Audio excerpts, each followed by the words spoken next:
Because social media is such a big entity, I think that for you to not have any type of social media presence or just to not be able to be recognizable online is just ludicrous to me. I think that to not have social media, in my mind, you're not real. You're fake.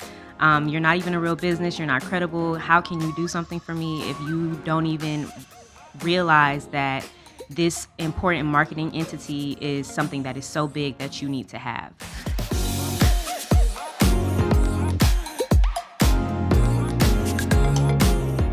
On today's episode of The Claw, I speak with Brejhe Halls. She is new to Liger, and so she gives us that new perspective on how social media will attract customers, employees, investors, other people to your company. And she gives you a little bit of knowledge that you can't avoid social media. As much as you think you can get away with it, even if you're maybe in a more boring industry, you definitely have to be on social media in order to be successful. So tune into today's episode of The Claw as we talk about all things social media.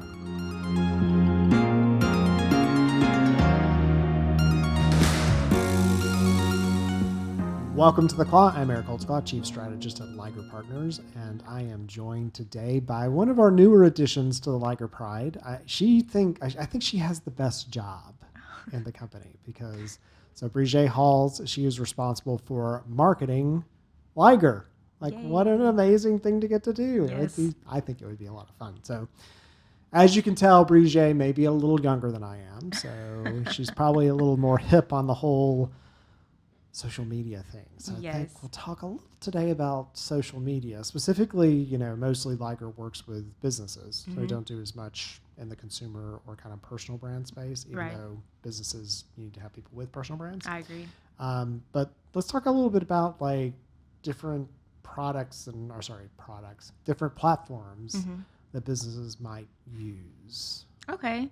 Yeah. I think that first and foremost, to be a business and to not have social media is detrimental to your business. I think that. But tell me more, because I'll go into businesses when we're selling them or talking. They're like, we're a business to business. We don't need social media. Yeah, and I think that is the craziest thing for businesses to say, especially in the climate and the times that we live in, because social media is such a big entity.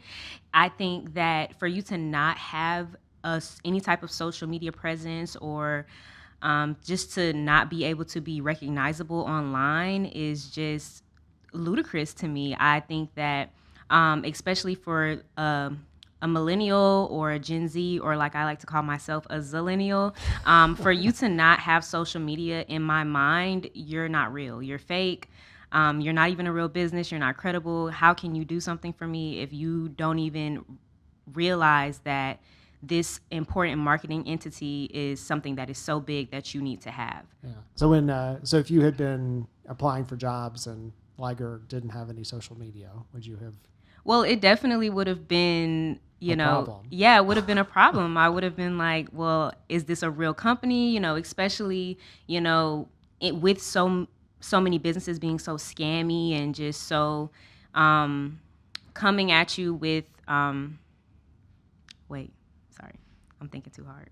Oh, like fake offers and stuff. Yeah, fake offers and coming at you like, hey, we can do this or we can do that, or take this job or take that job, and a lot of them end up being pyramid schemes or I've heard that's a bigger thing than it used a lot to of be. them. A lot of them end up being pyramid schemes or just something that is just legitimately not credible at all. So it was very, very great to look into Liger social media and see there was LinkedIn, there was Instagram, there was TikTok, there was just everything that I could see. I could see The Office, I could see all kinds of things just by taking a look at you guys' social media before I joined. It kind of gives you a taste for the business. Yeah, I definitely got a true taste. I gathered that everyone had very quirky personalities, and it seemed like a very fun and light organization to be a part of. So I was really excited to see that when I looked online. Yeah. So talk to me about these, because I obviously haven't been in the job market, I don't think ever, because my careers are really weird. But the spammy people trying to recruit you to work for a multi-level marketing scheme or pyramid scheme, like they send you out a thing and say it seems like it's a real job, but it's not. Yes, well, like a lot of them reach out to you on LinkedIn and they're like, "Hey, I'm a recruiter with this company and I want to tell you about this business." And they'll just name off a whole bunch of things and it sounds really really good, but when you get into your research about it or you try to look something up, you can just tell they didn't put a lot of effort into their online presence to even make themselves seem credible. And then oftentimes the recruiters are, foreign or, just people who you don't really expect to reach out to you.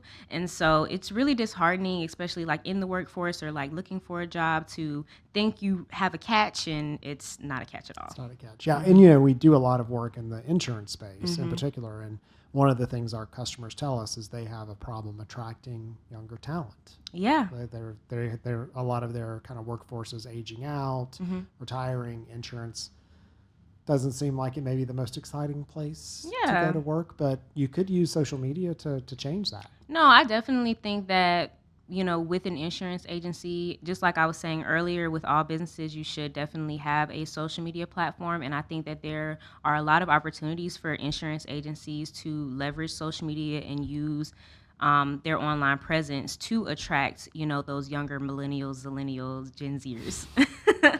And so insurance companies should immediately start using TikTok, correct? Well,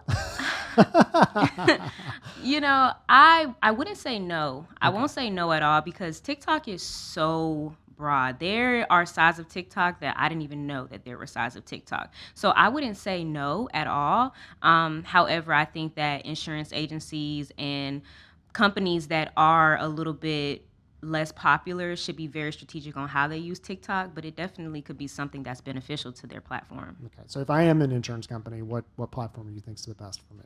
I would definitely say LinkedIn, and I definitely probably would say Twitter. Okay. Just because Twitter is so customer based, I think that for an insurance agency on Twitter, it's easy to just share insurance tips, or especially trying to reach that younger audience, giving tips about things about insurance that we might not know because we are younger, we're new to this adult life, and we're always on Twitter. We're always, trying to gather information, especially with the younger generation gathering information the way that we do.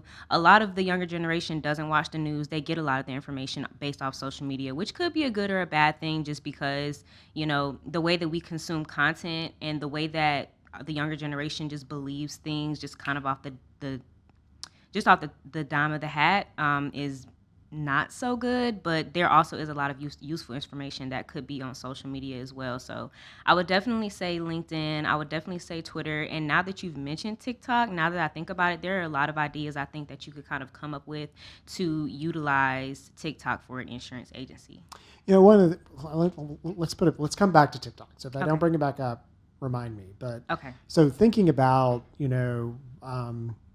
it's interesting. You said, you don't really go to the news sites, things like that. So one of the things I talk about in the Making Sense of the Modern Day Marketing Maze is that customers don't get their information from companies directly. Like that's not the first place they go. You go places like social media and all these other channels. So that's either where I'm going to verify you as a company or find out about you. So if you're not participating and you think I'm just going to come visit your site, no, we're not going to go. Do that?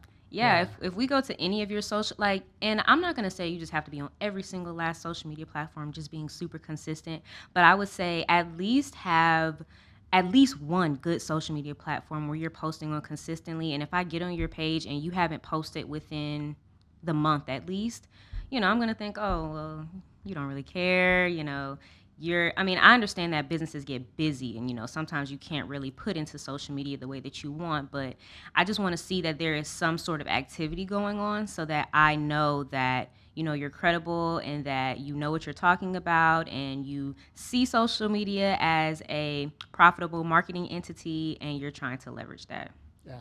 And if you start to, so in your world, yes, if you wanted to answer a question, let's say in the insurance space, would you immediately go to Google or would you go to social media? Would you search on Google first or would you search on social media Well, first? one thing I can truly say for myself and my fellow Zillennials is that YouTube, YouTube and TikTok are huge search engines for a lot of things. You know, if I wanna know what a restaurant is like, what the vibe of a restaurant is like, I'm getting on TikTok. Yeah. If I'm traveling to a new city and I want to know things to do in the city, or what can a girl's trip do in XYZ city, I'm gonna get on YouTube. That's just kind of how it is. Yes, I will get on Google and I will Google some things, but I really feel like I can get a true sense of what the vibe is, or just kind of what's going on with whatever I'm researching based off YouTube and off TikTok, because oftentimes people are telling the truth. They're being very authentic, and they're just giving you the real of what it is. Yeah, thinking about YouTube, we renovated our basement back, and if it weren't for YouTube, I would be like, okay, tomorrow YouTube we're doing University. this thing. I would go watch it on YouTube and then put a floor in, or we didn't want to do some of the things we ended up doing. We're just going to get the contractors in to do it. So we'd have to go watch a YouTube video. It's like, okay, this is how you put in a drop ceiling. This is how you do the things. So, all the time. YouTube University is definitely You're just making that up, right? YouTube No, University. We really call it that. It's YouTube University. Okay, all right. Yeah. Because you can learn anything off YouTube. And I mean, I feel like we can attest to even being in quarantine. So many people learned how to do so much stuff. So many baked breads. Yes. People learned how to do so many things during quarantine just by watching YouTube. And we had so much free time. It was just, why not? So, no, YouTube University is a real thing. Yeah, we started off with Tiger King. We thought, we're going to get through the Tiger King series, and then this thing will be over. No. Months later, you're on YouTube like, how do I do this? How do I renovate that? How about this? Yeah, so YouTube, I think, is a very, very good, it's a great search engine. I mean, I think that even in my research with different social media platforms, I found that a lot of people go to YouTube more than they go to Google as a search engine. And now that TikTok is in the mix, is TikTok and YouTube competing, and then you kind of have Google. So then what would be why would I go to TikTok versus YouTube? I would say TikTok is probably just shorter form content. A younger audience is on TikTok, so the way that the content or the way that the information is being presented to you is a little bit different from YouTube. A lot of TikTokers do have YouTube videos as well, but I just think with TikTok being this big thing on aesthetic and, just being real, raw, and honest, I would say that would be kind of the difference between TikTok and YouTube. Okay, so TikTok is less staged, more in the moment. Yes, less staged. YouTube is like yeah, staged. Yeah. Okay. I would say YouTube is a little bit more staged, unless you're just watching vlogs or something like that. Watching someone else play a game. Yes, or watching. I fully don't understand. Yeah, you can fall in a rabbit hole with either of those platforms, to be honest. But I would say with YouTube, it's a lot more planned content. Like, people really sit like how we're sitting here, and it's a production. I feel like YouTube is more of a production, where TikTok is more, I have my phone out and I'm just gonna get the real, raw, honest of what's going on, and I'm gonna post it so that people can see. So I think that would be like one of the main differences between YouTube and TikTok. Okay, so interesting. So when we get back, let's dive in, because we kind of hinted around insurance. I think that's a pretty boring space, or can be. I mean, we do a lot of insurance, but it's a space that could be fun. We can spice it up. So let's talk about how you might spice it up with insurance across those three platforms. Okay. So like kind of what would I do potentially on YouTube, to TikTok, and maybe LinkedIn. And that'll be good. Yeah. For that Zillennial audience. Love it. I met somebody the other day. He said he wasn't a Gen Xer. He was an Xillennial or something. Like, yes, I think we all call it. Yeah, we all call it something different. I'm solidly a Generation X. Oh yes, for sure. I don't fall anywhere else. That is where I am. There's no. Yeah, I am a Gen Xer through and through. So anyway, we'll be back in just a second. I'm talking today with Brejhe Halls. She is new to Liger. She's responsible for marketing for Liger. Yes. And we're talking about social media, because she's part of the Zillennial group and understands how that might be used and how it can be used across any business in order to attract customers, attract employees, make sure that you're actually legit. So we'll be back in just a second. Thanks so much for watching the Claw Podcast. We'll be back after this short break. The Claw Podcast is brought to you by Liger Partners. Liger Partners is a premier marketing firm where we save the world from boring, broken marketing. We get underdogs recognition because you deserve it. For more information, go to ligerpartners.com and follow us on all social media platforms at Liger Partners. And we're back. You're listening to The Claw, which is the marketing podcast for C-suite executives. I'm talking today with Brejhe Halls. She is with Liger and runs our marketing, and she falls in that millennial, Generation Z, millennial category. So those of you that are running these B2B spaces and you're like, the social media thing, I didn't realize I was going to have to deal with that. Like when I started, we were using typewriters and mailing things to people. World changed a little bit. Oh, and yeah, so it did. we were going to take, the exciting world of insurance, and we were going to break it into potential ideas for maybe an insurance company on the 3 big platforms. So let's start off with the obvious one. So, because obviously an insurance company should be on LinkedIn. Absolutely. So what are some of the things you might see an insurance company doing, sharing, making themselves feel legit on LinkedIn? I definitely think because LinkedIn is such a professional platform, I think just showing more so of the professional aspects of what goes on within your insurance agency, just sharing, making yourself known as a thought leader in the insurance world, because not only are you on LinkedIn, your competitors are all also on LinkedIn, and you guys are all competing for the same type of people, well, depending on what type of insurance company you are. So I think really just making yourself stand out on LinkedIn, sharing thought leadership posts, sharing blog posts, sharing, what type of insurance you may need for specific things, I think can all make yourself stand out on LinkedIn. And then also just kind of joining different groups. I think the thing on LinkedIn that a lot of people mess up is being too salesy. And I think you should just be, I think with social media in general, you should always be authentically yourself. You should be authentic. You should show personality. But just like with different platforms, there's different ways in which you can show that personality. So still be professional on LinkedIn, but also show who you are as a company, what you guys do on the back end, sharing those insurance tips, sharing those blog post articles, sharing industry trends that are going on in the insurance world, just, making yourself known as someone who really knows their stuff regarding insurance and everything that has to do with it. And an important part is staying in front of people. Right. 'Cause, there have been several times I've selected someone to help me with something just because I've continually seen them on LinkedIn. Exactly. And it's not any direct post that they shared. It had nothing to do.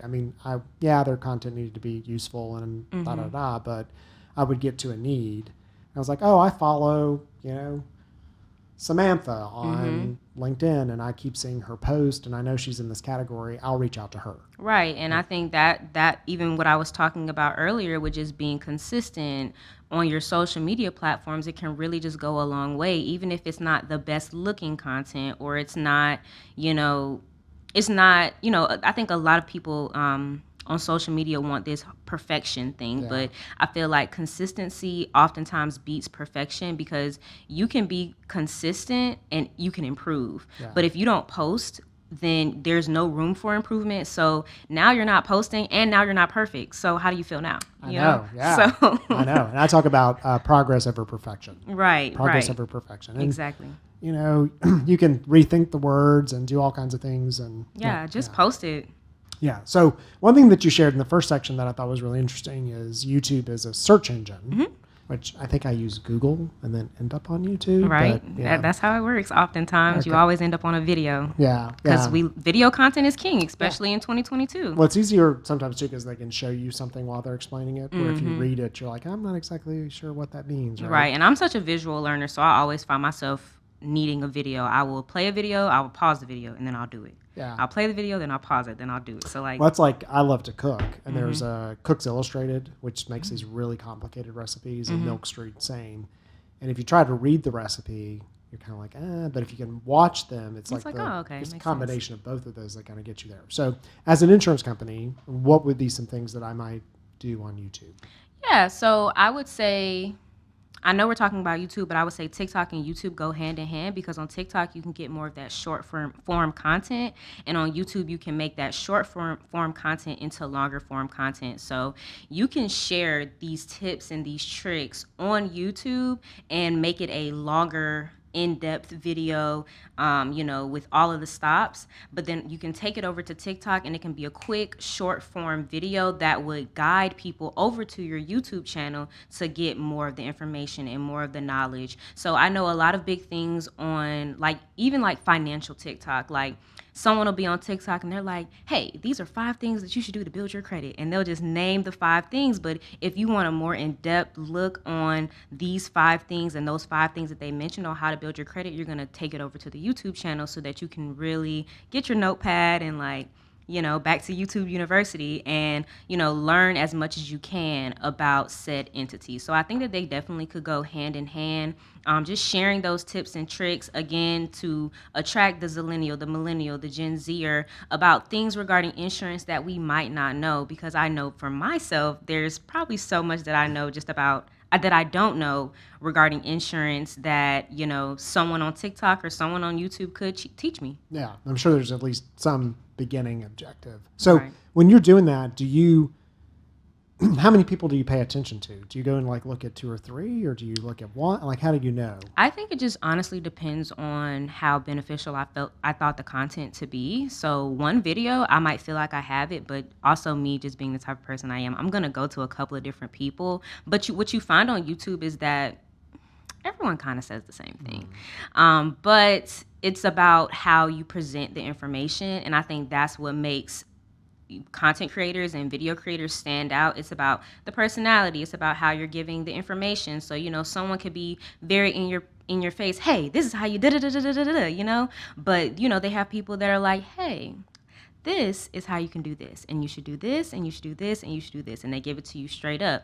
But there's also people who, again, just are just very in your face with it, very animated, and it's just about how you like to consume content. I just think it all depends. Yeah, and there's different learning styles. So, Right. people who write this stuff out, and some people who just tell you or Exactly. show you, and depending upon who you are, you may need to have a different one. for each Exactly. one. Yeah, I definitely agree with that. And so, as you think about this new role with the company, what are some of the first things that you think that Liger needs to do from a social perspective? It's actually funny because I just did the Liger social audit last week. And when I met with the social team, I kind of just mentioned video content. So I think everyone in Liger can attest that I'm walking around with a camera in everyone's face right now because, I just feel like we need a lot more video content. And though I felt like I got a good gist of Liger's personality based off the content that I saw before I became a part of the team, I think it could be elevated in a way in which people can really like understand what a day in the life of a Liger looks like. So I think that's one of my biggest things, like just really upping that video content on Instagram, on TikTok, even on LinkedIn, just making sure we're posting more video content, and then just showcasing the nerdy outlaw personality of the Ligers. And that's an important point because businesses often don't think that they should be putting people out there. Like, we need to tell people what we do. And we know on social, anytime you share a person, that's always what does well. Yeah, right, exactly. Job anniversaries, someone just started. Right, because people love to see what's really going on. Like, okay, yeah, you're a marketing agency. That's cute. That's cool. But there's a lot of them. right. Yeah. But what are you guys doing? What is it like in there? Like, what does your workflow look like? How do you treat your employees? Like, what do you guys do outside of the office? Do you hang out outside of the office? Do you guys even like each other? So Right. I just think, just again, my thing with social media is being very authentic, very true, showcasing that personality. I think that, you definitely are in charge and in control of what you share on social media. But I do think that there is a level of vulnerability that should be on social media, in my opinion. Okay. So I think bottom lining, what we've talked about today is if I'm a business, I can't avoid social media and be successful. Absolutely not. I don't think that it's avoidable. I think that eventually you're going to have to get on there. You're going to have to invest. You're going to have to figure something out. You're going to have to, especially as we matriculate, in newspapers and in things that used to be paper, turn digital. You're going to have to conform to the digital society that we're living in. Yeah, it's kind of interesting to see even how the office world works because when I first started my career, you had to have the desk with all the stuff and things like that. Now I have my laptop, and even the way that we've set the company up, you just Yeah. You just need your laptop. That's it. And I think that that's really awesome. And I also would have to thank COVID for opening a lot of people's eyes to like, hey, like there is such thing as work-life balance. You can have your laptop and you can work wherever, but you can also be in the office and have that camaraderie. And so I really do like how Liger is set up, how you just come in and, sit wherever you feel like your brain can work best today. And or stay at home and sit in your home office if you really really want to tap into the work that you're wanting to do. So I just think that the way that society has kind of changed regarding working from home or hybrid or even those who still go into the office every single day, I think that it's just changed a lot. Yeah, true. Liger was cool before COVID. We always did the it co-working, was. but yeah, a lot of other companies agree. I've always been, especially like us being in Atlanta, like why make people sit in traffic all the time? You just lose so much time. So, well, it's been a pleasure having you on your first podcast and having you here at Liger. Thank you for having me. You've been listening to The Claw. I've been talking with Brejhe Halls. She's our marketing coordinator at Liger Partners, and we've been talking about all things social media and how if you are a business, you can't avoid social media. No matter what you're selling, what you're doing, you need to get your people out there, even on TikTok. Yep. How to even do the TikTok thing. Gotta get on TikTok. Gotta get on TikTok thing. So until next time, thanks for tuning in. Thank you so much for tuning in to the Claw Podcast. Don't forget to like and subscribe, rate and review this podcast. And if you or someone you know wants to make an appearance on this show, email us at yourbestie@ligerpartners.com.